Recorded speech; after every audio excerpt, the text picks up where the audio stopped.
আসসালামু আলাইকুম।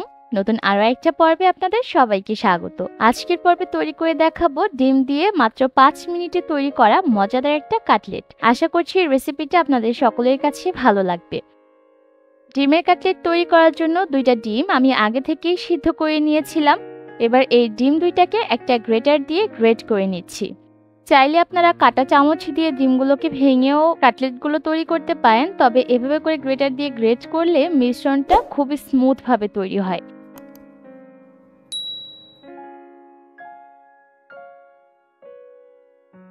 ডিমগুলো গ্রেট করা হয়ে গেলে এর মধ্যে দিয়ে দিলাম ১ চা চামচ চিলি ফ্লেক্স, আধা চা চামচ দিয়েছি গরম মশলার গুঁড়া, আধা চা চামচ জিরার গুঁড়া দিয়েছি, লবণ দিয়েছি আধা চা চামচ, ১ টেবিল চামচ দিয়েছি ধনিয়া পাতা কুচি, কাঁচামরিচ কুচি দিয়েছি ২ চা চামচ, আর পেঁয়াজ কুচি দিয়েছি ২ টেবিল চামচ। সেই সাথে আমি এর মধ্যে ২ টেবিল চামচ দিয়েছি ময়দা। আপনারা যদি হাতের কাছে কর্নফ্লাওয়ার থাকে সেক্ষেত্রে কর্নফ্লাওয়ারটাও ব্যবহার করতে পারেন। আর এই ময়দা বা কর্নফ্লাওয়ার বাইন্ডিং এর কাজ করবে, যার কারণে কাটলেটগুলো তৈরি করার সময় ভেঙে যাবে না। আর মিশ্রণটা পারফেক্ট হলো কিনা তা বোঝার জন্য হাতের মধ্যে কিছুটা মিশ্রণ নিয়ে চাপ দিলে যদি দলা পাকিয়ে থাকে তাহলে বুঝতে হবে কাটলেট তৈরি করার জন্য মিশ্রণটা একদম রেডি। হাতের মধ্যে সামান্য একটু তেল মাখিয়ে নিয়েছি। এবার এই ডিমের মিশ্রণের থেকে অল্প অল্প মিশ্রণ নিয়ে এভাবে করে লম্বাটে শেপ দিয়ে দিচ্ছি। আমি লম্বাটে করে তৈরি করছি, আপনারা চাইলে গোল কাবাবের মতো করেও তৈরি করতে পারেন। আর একে একে আমি সম্পূর্ণ মিশ্রণটা দিয়েই এভাবে করে তৈরি করে নিব।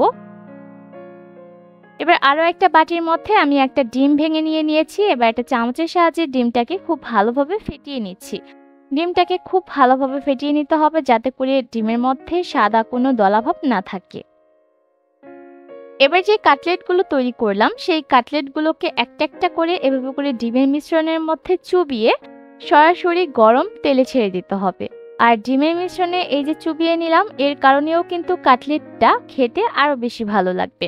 এবার একে একে আমি সবগুলো কাটলেটই তেলে ছেড়ে দিচ্ছি। তেলটাকে আমি মিডিয়াম হিটে গরম করে নিয়েছি। সবগুলো কাটলেট তেলে ছাড়া হয়ে গেলে আমি সবগুলোকে উল্টে দিচ্ছি। কোনোভাবে চুলার আঁচটাকে বাড়িয়ে রাখবেন না, তাহলে দেখা যাবে তেলে ছাড়ার সাথে সাথেই পুড়ে যেতে পারে। তাই মিডিয়াম হিটে রেখে ৩ থেকে ৪ মিনিটের মতো এভাবে করে উল্টে পাল্টে ভাজলেই দেখবেন কাটলেটগুলো ভাজাও হয়ে যাবে, সেই সাথে এর মধ্যে সুন্দর একটা লালচে বাদামি রঙও চলে আসবে। ঠিক সেই পর্যায়ে এই কাটলেটগুলোকে আমি চুলা থেকে নামিয়ে নিচ্ছি। আর অবশ্যই তেলটাকে ভালোভাবে ঝরিয়ে নিতে হবে। খুবই সহজে চটজলদি এই কাটলেট তৈরি করা যায় আর এটা খেতে দুর্দান্ত হয়ে থাকে। আপনারা বিকেলে চায়ের সাথে এটাকে সার্ভ করতে পারেন, আবার চাইলে বাচ্চাদেরকে তৈরি করে দিতে পারেন। কেমন লাগলো আজকের এই কাটলেট রেসিপি অবশ্যই কমেন্ট করে জানাবেন। আজ তবে বিদায় নিচ্ছি, ভালো থাকবেন সবাই, আল্লাহ হাফেজ।